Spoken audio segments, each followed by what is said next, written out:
Halo teman-teman semuanya, selamat datang di channel Pipin Safitri. Channel ini akan membahas soal-soal CPNS dan P3K. Semoga bisa membantu teman-teman dalam menghadapi tes CPNS ya. Nah, di video kali ini saya akan membahas tentang soal-soal TWK, khususnya pengamalan Pancasila.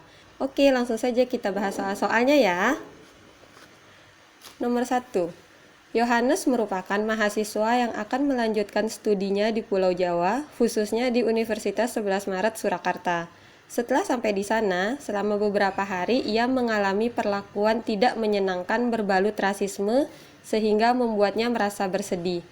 Hal yang dialami oleh Yohanes adalah salah satu penyimpangan yang bertentangan dengan Pancasila, khususnya sila ke A1, B2, C3, D4, E5. Baiklah, jawabannya apa nih teman-teman? Ya, benar. Jawabannya adalah B, sila kedua. Kenapa bisa sila kedua? Karena di sini dijelaskan bahwa Yohanes mengalami perlakuan yang tidak menyenangkan berbalut rasisme sehingga membuatnya merasa bersedih. Tentu saja menyimpang dengan sila kedua, karena pada butir-butir sila kedua yaitu poin pertama, mengakui dan memperlakukan manusia sesuai dengan harkat dan martabatnya sebagai makhluk Tuhan yang Maha Esa. Dengan melakukan diskriminasi, berarti kita tidak memperlakukan manusia sebagaimana manusia.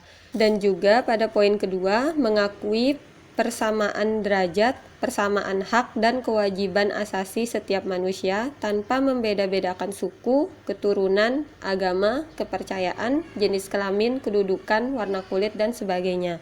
Sedangkan di soal dijelaskan dengan jelas bahwa Yohanes merupakan orang Papua yang berbeda suku. Tentu saja kita tidak boleh mengejek dan mengolok-oloknya. Kemudian selanjutnya mengembangkan sikap saling mencintai sesama manusia, tetapi tadi malah sebaliknya, malah menghina atau melakukan tindakan rasisme. Dan kita harus memiliki sikap tenggang rasa dan tepat selera. Selanjutnya di sini juga kita tidak boleh semena-mena terhadap orang lain. Oleh karena itu, perlakuan rasisme atau diskriminatif kepada orang yang berbeda suku tidak dibenarkan. Dan pada poin 6, kita harus menjunjung tinggi nilai kemanusiaan. Oleh karena itu, jawaban yang benar untuk soal yang pertama adalah B, sila kedua. Baiklah, selanjutnya kita mengerjakan soal nomor 2. Pelaku penusukan Menteri Koordinator Polhukam Wiranto, SA, memiliki harapan ditangkap polisi setelah merasa stres dan takut karena perekrutnya AZ, pemimpin Jamaah Ansarut Daulah JAD, ditangkap polisi. Hal ini termasuk penyimpangan dari pengamalan Pancasila sila ke A1, B2, C3, D4, E5. Oke, jawabannya apa nih teman-teman? Baiklah, langsung kita kerjakan ya. Kita harusnya memahami kasus ini apa yang benar-benar ditekankan. Pada kasus ini dijelaskan terjadinya penusukan Menko Polhukam Bapak Wiranto. Tentu saja tidak ada kaitannya dengan agama. Di sini tidak dijelaskan adanya penusukan ini mengganggu proses ibadah seseorang. Jika teman-teman menjawab soal ini dengan sila pertama, maka akan salah. Karena penyimpangan sila pertama biasanya mengganggu peribadahan, contohnya pengeboman gereja, masjid, dan melukai imam, maka hal itu berhubungan dengan agama. Tapi kalau kasus seperti ini tidak berhubungan dengan agama, maka menyimpang dengan sila kedua, kemanusiaan yang adil dan beradab. Karena pada kasus ini terjadi penusukan. Oleh karena itu, menyimpang sila kedua. Hal itu karena pada sila kedua, poin ketiga, yaitu kita harus mencintai sesama manusia. Tetapi dengan sikap tadi tidak menunjukkan sikap mencintai. Dan juga kita harus mempunyai sikap tenggang rasa dan tepat selera, dan mengembangkan sikap tidak semena-mena. Melakukan penusukan merupakan perbuatan yang semena-mena. Dan juga kita harus menjunjung tinggi nilai kemanusiaan. Di sini, dengan melakukan penusukan, kita tidak melakukan nilai kemanusiaan. Intinya, kalau untuk sila kedua, cara memahaminya yaitu dengan sikap yang memanusiakan manusia. Oleh karena itu, untuk soal nomor 2, jawabannya adalah B, sila kedua. Nah, gimana nih teman-teman? Udah paham ya sampai sini tentang penyimpangan sila kedua? Selanjutnya kita masuk ke soal nomor 3. Berikut ini yang bukan merupakan contoh pengamalan Pancasila sebagai paradigma pembangunan nasional adalah A. Pembangunan nasional harus dilakukan berkesinambungan. B. Pancasila harus bersifat pragmatis. C. Pembangunan harus menghormati HAM. D. Pembangunan harus dilaksanakan secara demokratis. E. Pembangunan harus diprioritaskan pada taraf minimal keadilan sosial. Nah, kira-kira jawabannya apa nih?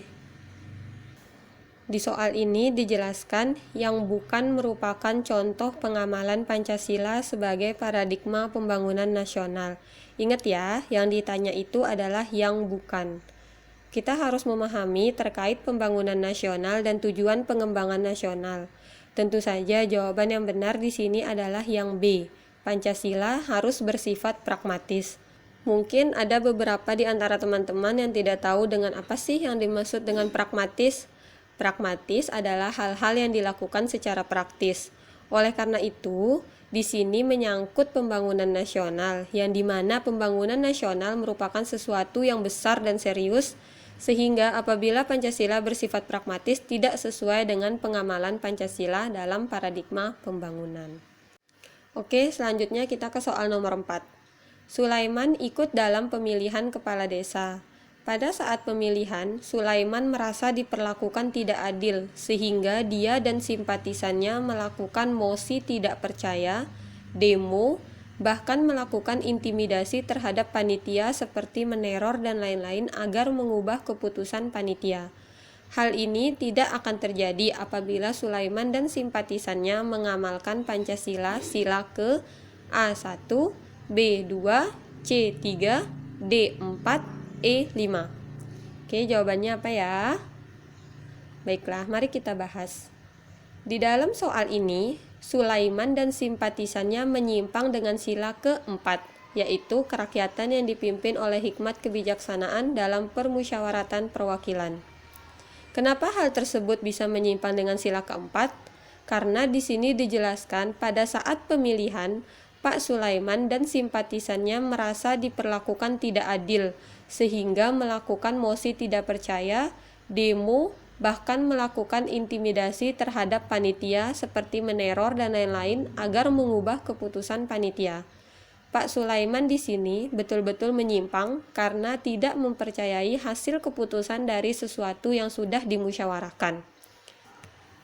Nah, Pak Sulaiman di sini mencoreng sila keempat pada poin kedua, yaitu tidak boleh memaksakan kehendak orang lain, padahal jelas-jelas sudah kalah tapi memaksakan diri untuk menang.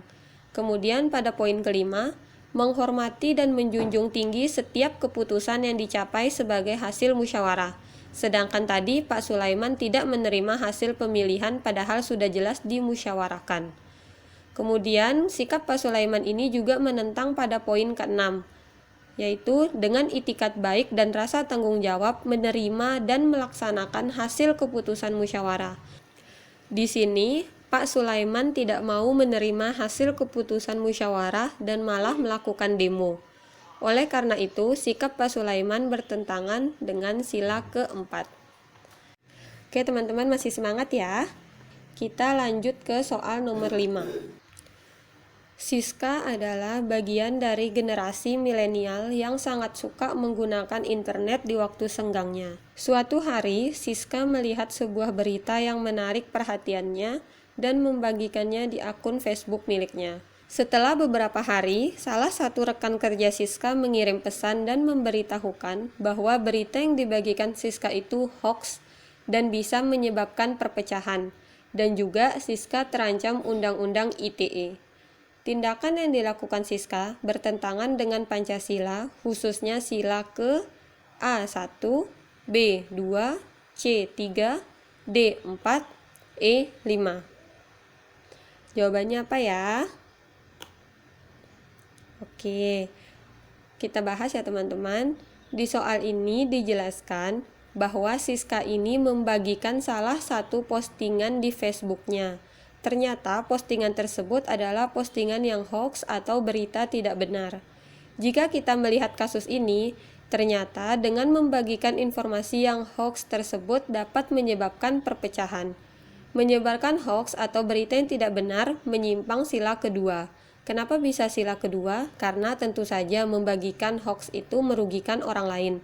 Tapi kita harus berhati-hati di soal ini, karena di sini dijelaskan hasil dari dibagikannya informasi tersebut dapat menyebabkan perpecahan. Hal seperti ini menyimpang dari sila ketiga, yaitu Persatuan Indonesia. Di sini dijelaskan terkait dengan butir-butir pengamalan sila ketiga, yaitu yang pertama, mampu menempatkan persatuan, kesatuan, serta kepentingan dan keselamatan bangsa dan negara sebagai kepentingan bersama di atas kepentingan pribadi dan golongan. Di sini pada intinya kita harus betul-betul memiliki rasa cinta kepada NKRI untuk selalu menjaga kesatuan, keutuhan, dan juga persatuannya. Tentu saja hal tersebut berlawanan dengan soal di atas yang menyulut perpecahan. Kemudian untuk poin yang kedua, sanggup dan rela berkorban untuk kepentingan negara dan bangsa apabila diperlukan. Dan kemudian mengembangkan rasa cinta kepada tanah air dan bangsa. Dan tentu saja dari soal tadi tidak mencerminkan cinta tanah air karena dapat menyebabkan perpecahan. Oleh karena itu, pada soal nomor 5 menyimpang dari sila ketiga, yaitu Persatuan Indonesia. Sampai sini paham ya teman-teman? Oke, kita lanjut ke soal nomor 6 ya. Beberapa waktu yang lalu terjadi operasi tangkap tangan terhadap beberapa oknum kepala daerah di beberapa kabupaten yang mengejutkan publik. Beberapa kepala daerah yang dibawa ke gedung KPK dengan menggunakan rompi oranye khas KPK malah melempar senyum dan melambaikan tangan kepada para petugas KPK dan wartawan yang meliputnya, seolah-olah mereka tidak bersalah. Hal ini tidak sesuai dengan tatanan dan pandangan hidup bangsa Indonesia, khususnya Pancasila, yaitu sila ke A1, B2, C3, D4, E5. Oke, langsung saja kita bahas ya. Kita harus betul-betul berhati-hati dalam mengerjakan soal seperti ini dan harus memahami apa yang dibicarakan dari soal ini. Di mana di soal ini dijelaskan bahwa ada kepala daerah yang tertangkap melakukan tindakan korupsi.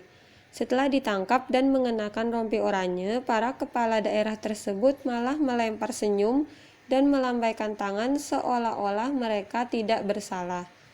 Berarti tentu saja dengan sikap yang seperti ini tentunya menyimpang dari sila kedua, yaitu kemanusiaan yang adil dan beradab.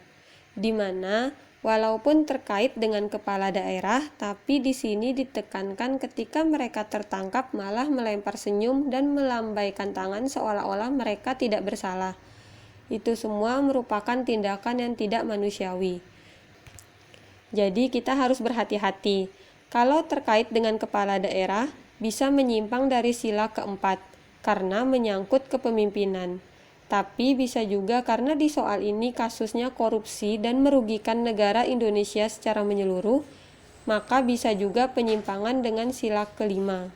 Tetapi bukan yang seperti itu, karena di setiap soal kita harus betul-betul fokus kepada teksnya dan apa yang ditekankan pada soal. Sehingga pada soal nomor 6 ini, jawaban yang paling tepat adalah sila kedua. Nah, sekian dulu ya untuk soal-soal tentang pengamalan Pancasila. Dan untuk teman-teman semua pejuang NIP, semoga selalu diberikan kemudahan dan kelancaran sehingga lulus dalam tes CPNS sampai tahap akhir. Amin.